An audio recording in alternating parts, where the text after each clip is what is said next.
You know that person who lets their phone ring and ring, who sees the call coming in, feels that little knot in their stomach and waits for it to stop so they can text instead. Yeah, that person isn't ignoring you. They're protecting their energy. And if you'd rather write a careful message than jump into a conversation without warning, welcome. You're about to feel very seen, because today we're breaking down the psychology of people who avoid phone calls. The habit society calls antisocial or rude, but science explains very differently. Think about how people usually talk about this. If you don't answer calls, you must be flaky, bad at communication, awkward, or trying to avoid people. That's the story we tell. But for a lot of people, phone calls aren't neutral. They're intense. They demand instant emotional availability, fast thinking, and constant social awareness all at once. And for certain nervous systems, that kind of pressure doesn't feel casual, it feels exhausting. Some people simply process better when they have time to think, to choose words, to reflect before responding. And a phone call doesn't allow that. It's immediate. There's no pause button and no second draft. And for brains wired for reflection, instead of rapid response, that constant demand can feel draining even when the conversation itself is friendly. Psychologists link this to differences in social arousal and cognitive processing. Some people feel energized by fast, spontaneous interaction. Others feel overstimulated by it. Their brain works better in calmer conditions where thoughts can fully form. And for them, texting isn't avoidance, it's communication that matches how their mind works. But personality is only part of the story. There's also the issue of control. When someone calls you, you don't know how long it will last, where the conversation will go, or whether it's about to turn awkward or emotional. You can't see their face, but you still have to manage their expectations. You're stuck in the moment until the other person decides the call is over. And for people who value predictability and mental preparation, that lack of control doesn't feel social. It feels stressful. Texting changes that. With a message, you decide when to respond, how much to share, and when the conversation pauses, you can think, rewrite, and choose your words. That sense of control lowers anxiety and mental load. And for people sensitive to emotional pressure or overstimulation, that control isn't just convenient, it's protective. This is especially true for people with high emotional sensitivity. They pick up on tone shifts, awkward pauses, and subtle changes in voice. During a call, their brain is working overtime, analyzing everything while also trying to respond. And when the call ends, they don't feel connected, they feel tired. So over time, their brain learns to associate ringing phones with stress instead of connection.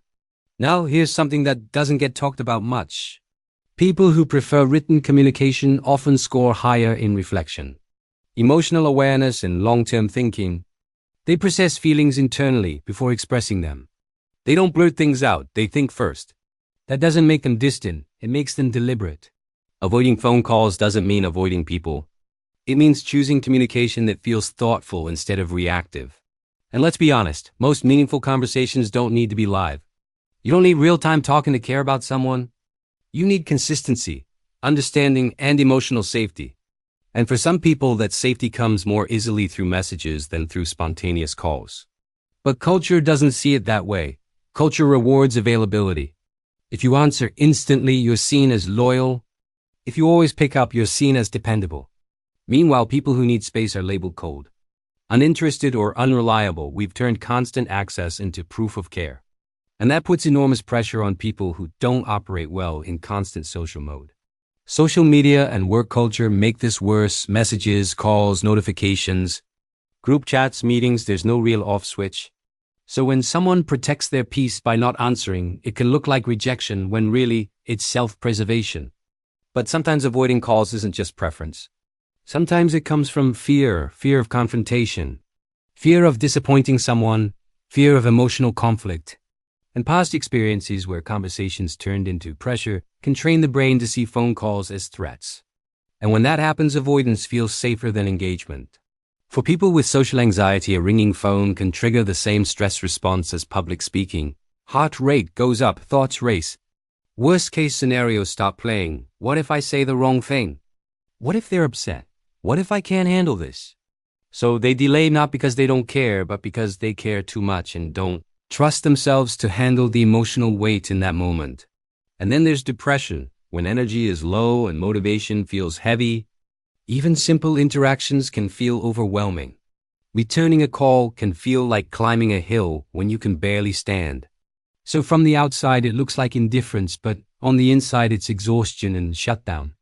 That's why it matters to ask yourself a hard question. Do you avoid calls because you prefer calm and control, or because you're afraid of what might happen if you answer? Because one is a healthy preference and the other might need attention. One is choosing peace and the other is hiding from discomfort that grows when ignored. But there are also people who genuinely love quiet communication. They aren't anxious or scared of people, they just don't enjoy being on the phone. For them, staying off calls isn't avoidance. It's alignment. They feel more present when they can focus. They enjoy slow conversations and they like choosing their words. They don't need constant interaction to feel connected. Their relationships are built on trust, not constant check-ins. They also find joy in small quiet rituals. Morning coffee, long walks, deep focus, comfort shows, familiar routines. Their happiness isn't loud, but it's steady. And while society celebrates constant activity, there's something powerful about being content in stillness. Psychologists sometimes call this low social immediacy preference. These people don't need instant interaction to feel emotionally secure. They're comfortable with space. They don't see silence as rejection. And because of that, they often form fewer but deeper connections.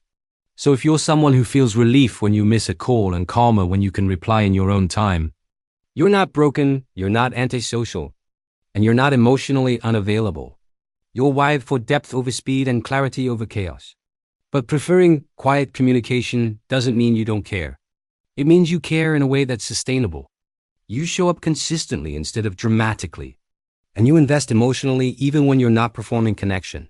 Phone calls demand performance. You have to sound engaged, respond quickly, and manage silence. And for people who don't enjoy that pressure, it can drain joy from even good relationships. So they choose formats where connection feels natural instead of forced. Now, could some people use this as an excuse to avoid hard conversations? Absolutely. Growth still requires discomfort. Important talks can't always be texted, and honesty sometimes needs voice. So the goal isn't to never answer calls. It's knowing the difference between protecting your peace and avoiding growth. Healthy communication isn't about forcing yourself to match someone else's style. It's about understanding your limits and being honest about them. Saying I'm better at texting isn't rejection.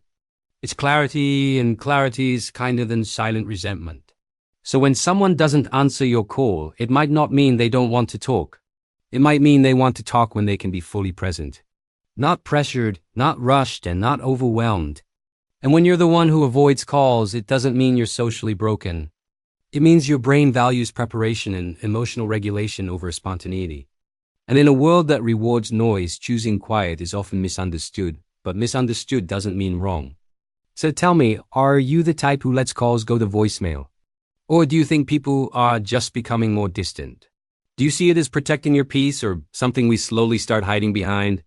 Because this isn't the same story for everyone, and if this felt a little too accurate, the next video is going to explain why some people feel drained even after spending time with people they actually enjoy. Click it, because there's a good chance you're about to recognize yourself all over again.